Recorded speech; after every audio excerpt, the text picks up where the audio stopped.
जादुई इनाम। खड़गपुर नाम का एक गांव था। उस गांव में मोतीलाल रहता था। मोतीलाल बहुत ही भोला और सरल स्वभाव का इंसान था। मोतीलाल अपनी पत्नी के साथ एक छोटे से घर में रहता था। मोतीलाल की सरलता की वजह से मोतीलाल की काफी मेहनत करने के बाद भी वो ज्यादा कमाई करने में असमर्थ था और मोतीलाल संतुष्ट इंसान था। वो और उसकी पत्नी 2 वक्त का खाना खा के ही खुश रहते थे। मोतीलाल चरवाहा था।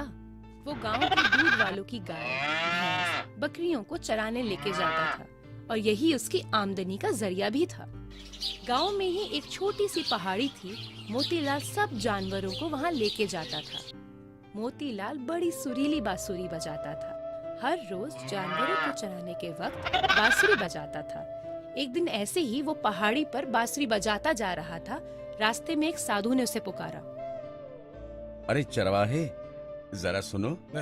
जी प्रणाम साधु महाराज। खुश रहो। क्या तुम्हारे पास पानी है? जी साधु जी, लीजिए ना। भगवान तुम्हें खुश रखे। कहाँ जा रहे हो? मैं पहाड़ी पे इन जानवरों को चराने के लिए। चलो मैं भी तुम्हारे साथ चलता हूँ। हाँ जी चलिए। साधु ने पानी पिया। दोनों पहाड़ी की चोटी की तरफ जाने लगे। रास्ते में मोतीलाल ने फिर से बांसुरी बजाना शुरू कर दिया। साधु को उसकी बांसुरी बहुत पसंद आ रही थी। पहाड़ की चोटी पर पहुंच के मोतीलाल ने 1-2 फल उनको दिए और एक पेड़ के नीचे का थोड़ा सा हिस्सा उनको बैठने के लिए साफ करके दिया। साधु अपने ध्यान में बैठ जाते हैं। अब मोतीलाल हर रोज वो पहाड़ की चोटी पर वो साधु को कुछ फल देता और पानी से भरा हुआ बर्तन रख के थोड़ी साफ सफाई करके देता। साधु मोतीलाल की सेवा से बहुत खुश थे। उन्हें पता था मोतीलाल ये सब निस्वार्थ भाव से कर रहा है। एक दिन साफ सफाई के बाद साधु ने मोतीलाल को उसका पानी का घड़ा वापस देते हुए कहा, मोतीलाल, लो ये अपने घर लेके जाओ और इसे संभाल के रखना।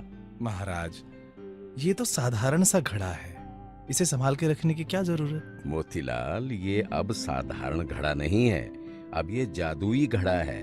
ये तुम्हारा उपहार है।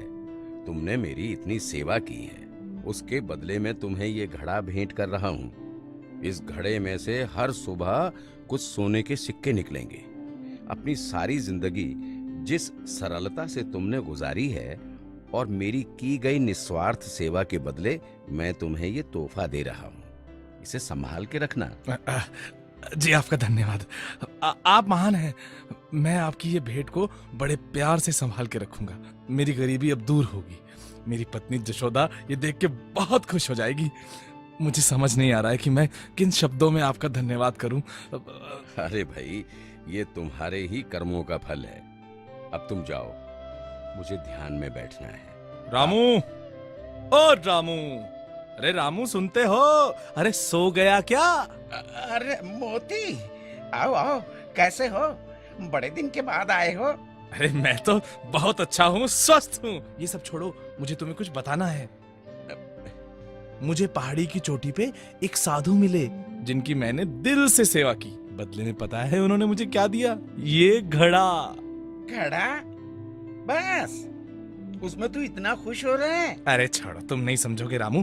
ये घड़ा ना जादुई घड़ा है। क्या जादुई घड़ा? हाँ, इस घड़े में से हर रोज सुबह एक सोने की मोहर निकलेगी। रामनंदा की आंखें बड़ी हो गई। वो लालची इंसान था। वो अब सोचने लगा था कि कैसे मोतीलाल से ये घड़ा चोरी किया जाए। फिर उसे एक उपाय सूझा और उसके चेहरे पे हल्की सी मुस्कान आ गई। मोती, तू बड़ा भोला है रे। वो साधु बोले और तू मान गया। तुझे क्या पता कि साधु सच बोल रहे हैं या नहीं? अरे हाँ, बात तो तुम्हारी सही है। तो कैसे पता करें इस घड़े का सच? एक काम करो, तुम इस घड़े को मेरे घर छोड़ दो है? क्योंकि तुम अपने घर इसे लेके जाओगे, फिर अगर वो साधु की बात सच ना हुई तो तुम्हारी पत्नी तो तुम पर हंसेगी। कल सुबह अगर मोहरें निकलती हैं, मेरा मतलब है कि मोहरें मिलती हैं, तो घड़ा तुम लेके जाना। हाँ, ये ठीक है, ठीक है, मैं ऐसा ही करूंगा। ठीक है, तो तुम आज रात के लिए घड़ा रख लो, अभी मैं चलता हूँ। ये बोलकर मोतीलाल रामनंदा के घर से चला जाता है। रामनंदा उस घड़े को बारीकी से देखता है और सोचता है, घड़ा तो दिखने में साधारण लगता है। कल सुबह पता चलेगा कि घड़ा वाकई में जादुई है या नहीं। सुबह रामनंदा उठा और सबसे पहले उसने बिस्तर के पास रखे हुए उस घड़े में हाथ डाला। जैसे ही उसने हाथ बाहर निकाला, उसके हाथ में 5 सोने की मोहरें थी। रामनंदा की खुशी का ठिकाना ही नहीं था। वो खुशी से झूम उठा और तभी उसके घर के दरवाजे पे दस्तक हुई। रामू, अरे ओ रामू, अरे फिर सो गया क्या रामू? उठ। रामनंदा ने अपने हाथ की सोने की मोहरें छुपा दी और दुखी सा चेहरा लेके मोतीलाल के पास जाता है। क्या हुआ? तुम्हें उस साधु ने बेवकूफ बनाया है मेरे दोस्त। क्या सच में? हाँ, उस घड़े में से कुछ भी नहीं निकला। तुम चाहो तो देख सकते हो। अच्छा, ये साधु महाराज ने ठीक नहीं किया मेरे साथ।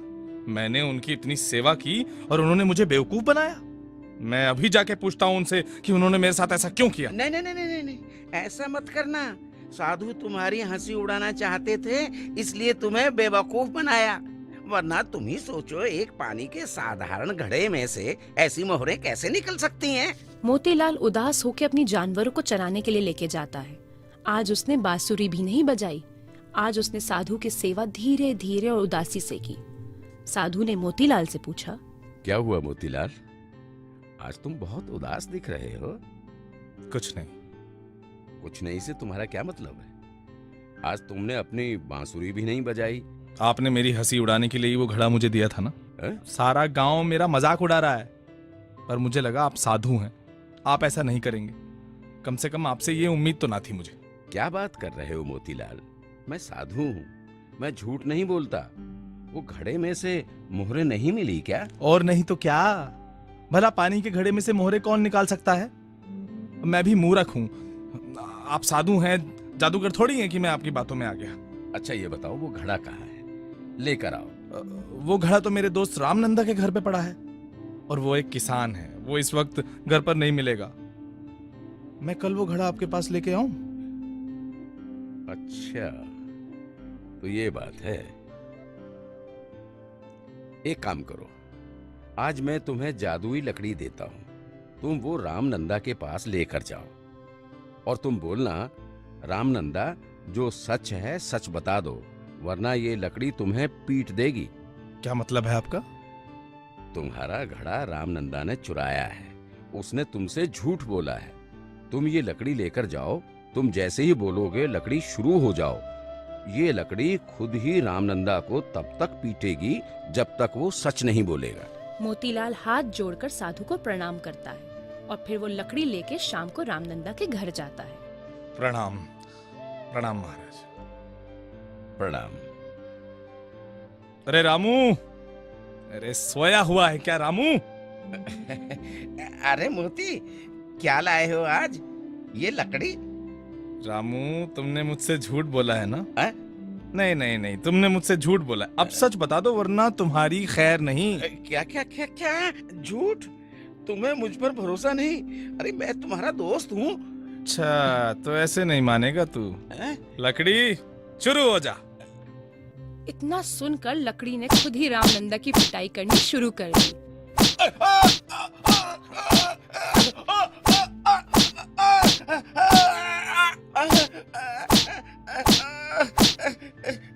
रामनंदा पूरे घर में यहाँ वहाँ भागता है, पर लकड़ी नहीं रुकी।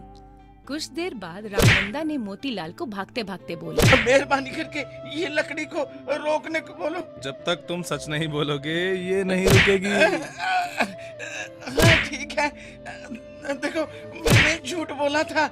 उस घड़े में से सुबह मोहरें निकली थी, मैंने वो छुपा दी। तुम अपना घड़ा और ये लकड़ी लेकर जाओ। ये हुई ना बात। ये सुनकर लकड़ी रुक गई और गायब हो गई। रामनंदा ने वो घड़ा चुपचाप मोतीलाल को दे दिया और शर्म से उसकी आंखें झुकी की झुकी रह गई। तो प्यारे बच्चों, इस कहानी से हमें ये सीख मिलती है कि लालच करना बहुत बुरी बात है और आपको अपने दोस्तों का चुनाव बड़ा सोच समझ कर करना चाहिए।